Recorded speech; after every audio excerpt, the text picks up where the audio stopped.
Good afternoon, I'm Shivalika Puri and here are your headlines at 3:45. Can you help save this charity? Wessex Cancer Trust faces a race against time to raise £600,000. Helping the homeless, how the City Council is trying to keep people off street this winter. And riding home for Christmas, how getting into the festive spirits is keeping these cyclists safe.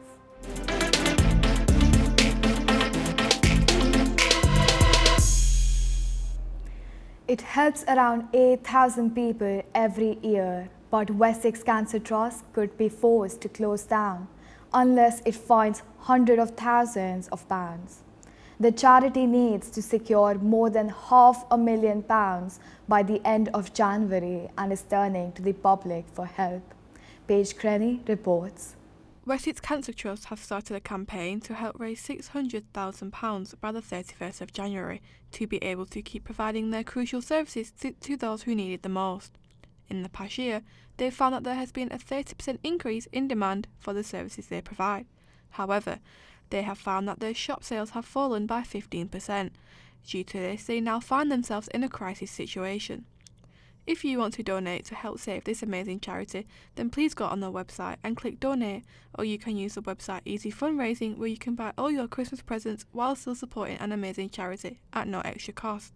This charity needs all the help it can get whilst still being able to support those suffering with cancer and their families.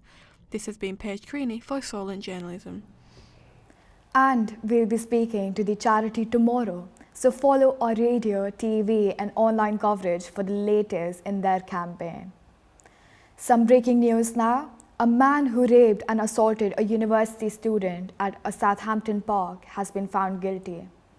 The 18-year-old victim was attacked by Yusuf Yanchura, who's 34, at Riverside Park on December 2nd last year.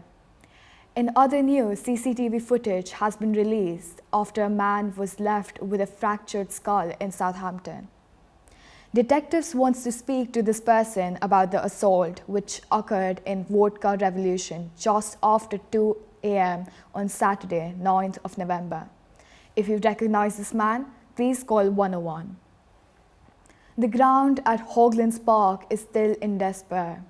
Almost 3 months after an event there, the council has laid some turf to try to fix the damage, but the recent weather hasn't helped. Mayflower Park has also suffered a similar problem. A strategy to help the homeless in Southampton has been issued by the City Council. Over 30 are currently sleeping on the streets. The council has now revealed how it hopes to help them, as Marcus Brown explained. Marcus? Thanks, Shivalika. Well, the UK is facing a crisis. The latest statistics from the charity Shelter highlights that around 307,000 people are homeless and in either temporary accommodation or sleeping rough. To put that into perspective, that's more than the population of Newcastle. In Southampton alone, there are around 30 people living on the streets. In the last 5 years, 40 rough sleepers have died in Southampton. Many of these deaths are attributed to the dropping temperatures, as well as drug and alcohol-related incidents. Now, Southampton City Council has released its approach on homelessness and how it can prevent further deaths. It outlines how it will meet and support the homeless and offer appropriate services to help them find permanent accommodation. It will reconnect people to their local area and offer support to prevent them from returning to the streets.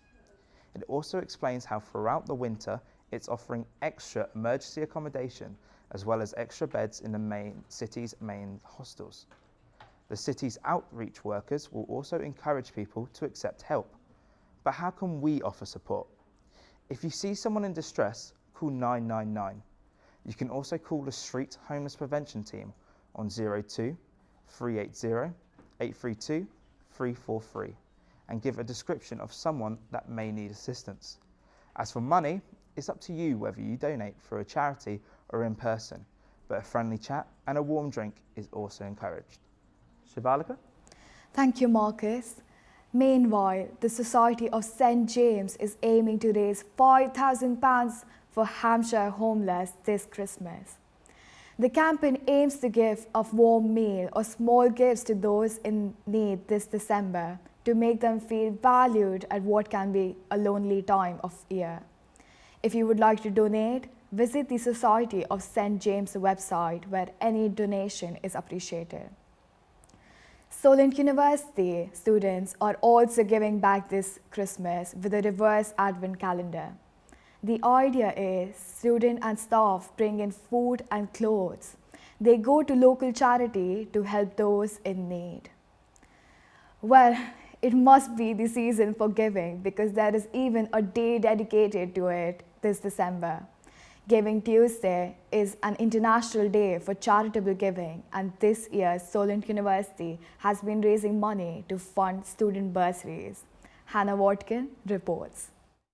Solent University are taking part in Giving Tuesday this year, a global day of charitable giving following Black Friday and Cyber Monday. Solent's aim is to fund Solent students with bursaries to support their educational journey. To help raise money, students and staff could pick up a cake in various places on campus. Everyone can either fundraise, volunteer, share the message on social media explaining how they are getting involved, or donate, with each £1 donated being doubled by a local company called College But Different, founded by Solent alumni. Ruth Andrew, Senior Alumni Relations and Fundraising Officer, explains the success in previous years and why the bursaries are so important. The first year we were able to award 3 bursaries to students, and this year 17 bursaries will be going to Solent students, so it's had a wonderful growth. It's truly wonderful to see the support we've received from alumni, staff and friends of the university. The bursaries will mean so much for the students. It supports them. They're students from disadvantaged backgrounds, so it really helps them with a whole host of things, and maybe some things that we take for granted. Students and staff could also take part in a raffle for a chance to win 2 tickets to a Saints match, with all proceeds going towards the local student bursary scheme. Donations were taken with either cash or card, or by filling out a donations form. Solent have only taken part in this event for 2 years, with this year being the 3rd, and it has already been a success with plans for it to grow further every year. This is Hannah Watkins for Solent Journalism. The John Hansard Gallery exhibition, Waves and Forms, has been named one of the 5 best exhibitions outside of London. Work by artist Haroon Mirza features installations of sound, light, electricity, and water. His solo exhibition will be on public display until the January 11th. The art world still centres around London, so to get that accolade of finding that top 5 exhibitions outside of the capital is a big thing.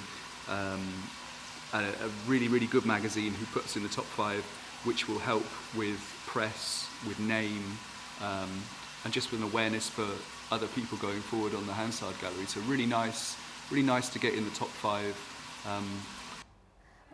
Over 70 people have come together for the annual Christmas Glow Ride in Southampton City Centre. Cyclists decorated their bikes with lights and festive decoration, as Katie Woodcock reports. Last Sunday, December the 8th, saw the return of the annual Christmas Glow Ride event at Guildhall Square in Southampton. In partnership with My Journey and Love to Ride, cyclists gathered at the square at 4 p.m. before starting their ride an hour later. During this time, participants got their bike checked for free by the bike doctor on site and took part in activities such as bike agility courses.